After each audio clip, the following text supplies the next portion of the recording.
எல்லாம் பேச்சு பரவாயில்ல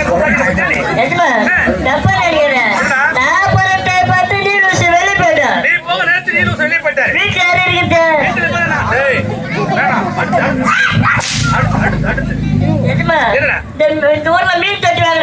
இந்த ஊர்ல ஒரு மீன் தொட்டி நீ வாங்கிருக்க 10 மீன் விட்டாங்க 10 மீன் விட்டு வச்ச ஒரு மீன் செத்து போச்சு ஆமாண்டா மீன் எத்தனை இருக்கு ஏடா மூதேலியா 10 மீன்ல ஒன்னு செத்து போச்சுனா எல்லாரும் தெரியுமா ஏடா தெரியுமாடா ஒம்பாது உன் பேர் காதுல என் பேர் உப்பா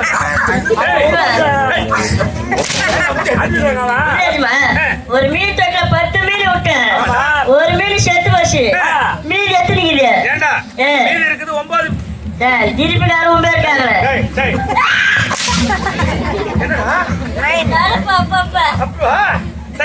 கேட்டுப்படும் மீன் 10 மீன் அதுலதான் இருக்கும் ஏண்டா 10 மீன் தொட்டில விட்ட ஒரு மீன் செத்து போச்சு மீதி எப்பறா உனக்கு 10 இருக்கா எங்கனா மூளைக்கு வேலை விடுங்க செத்து போற மீன் அதுலதான் இருக்குது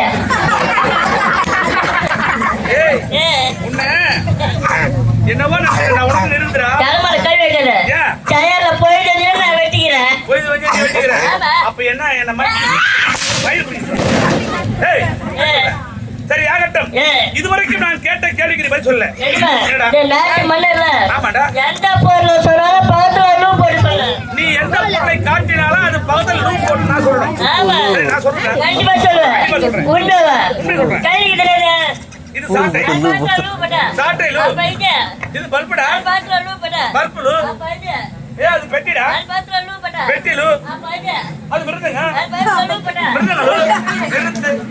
என்ன பண்ற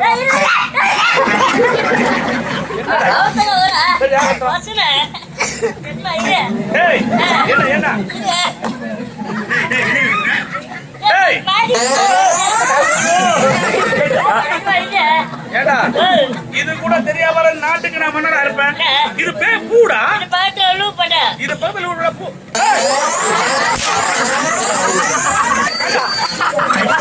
பொருள் காட்டி கேட்டேன்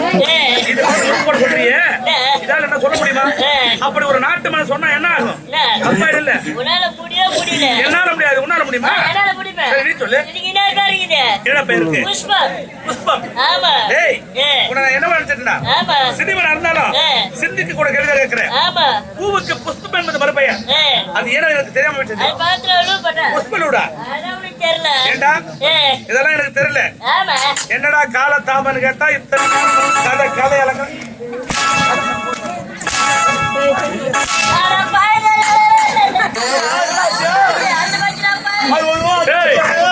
என்ன அது போச்சு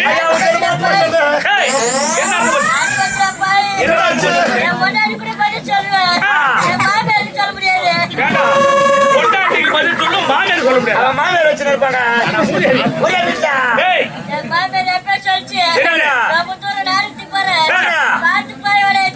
சரி இருக்கட்டும் அப்படி அளவுக்கு உனக்கு என்ன அர்த்தம் என்ன பண்ணா சொல்லு இப்ப சொன்ன பாரு அதை நான் நம்பவே மாட்டேன் அந்த கசமலத்தை தொட்டு பாக்குறேன்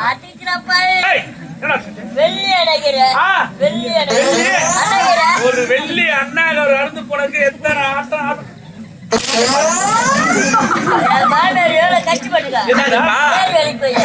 ஆமாண்டா உண்மையிலேயே எல்லாம் சொல்றாங்க ஏரி வேலைதான் ரொம்ப கஷ்டமான வேலை சொல்றாங்க உன் மாமியார் உனக்கு அதுக்காக கஷ்டப்பட்டுருக்காங்க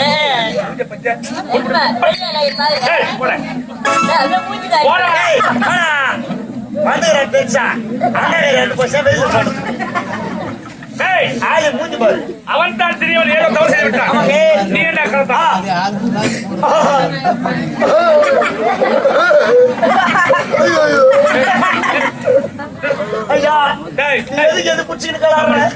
ஒண்ணு அழு இல்லன்னா சொல்லு எப்படி சொல்ல பாரு ஐயா ஒண்ணு இல்லங்க நீ எதுக்கு எது புடிச்சு கலார போறீங்க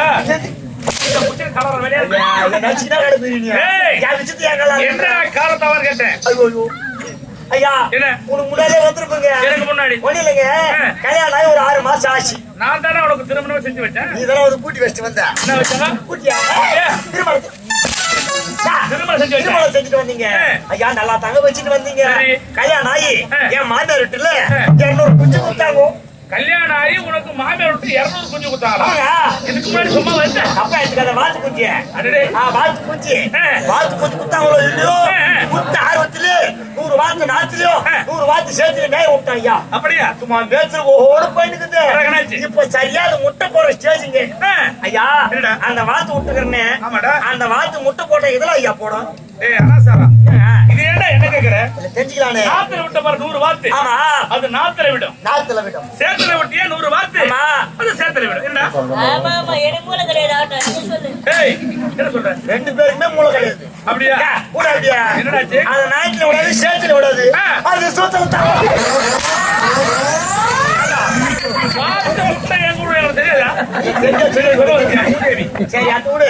ஐயா ஐயா எங்கம்மா நேரா கடைக்கு போயிட்டு மொட்டை அடிக்கணும்னா உனக்கு என்ன ஐயா வேணும்? மொட்டை அடிக்கணும் கத்தி இருந்தா போதும் இல்ல பிளேட் இருந்தா போதும். என்னடா வேணும்? கத்தி வேணும். மொட்டை அடிக்கிறதுக்கு மயில் தான் வேணும். சரி அதை விடு. மொட்டை அடிச்சு பிறகு நீ கல்யாணம் தூக்கி பார்த்தா என்ன தெரியும்? கண்ணாடி தூக்கி பார்த்தா என் முகம் தான் தெரியும். கூட அப்பல ஒரு மயிலும் தெரியாது.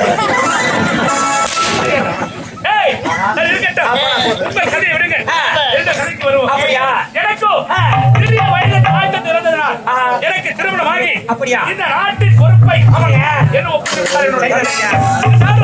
எனக்கு திருமணம் ஒரு ஆண்டுகள் ஆகியும் கனகவலியை மணந்து அப்புறம் எனக்கு நேரத்தில் ஆண்டவனாக வந்தவன் அத்தனை செல்வத்தை எனக்கு மாறி எனக்கு ஒரே ஒரு மனக்குறை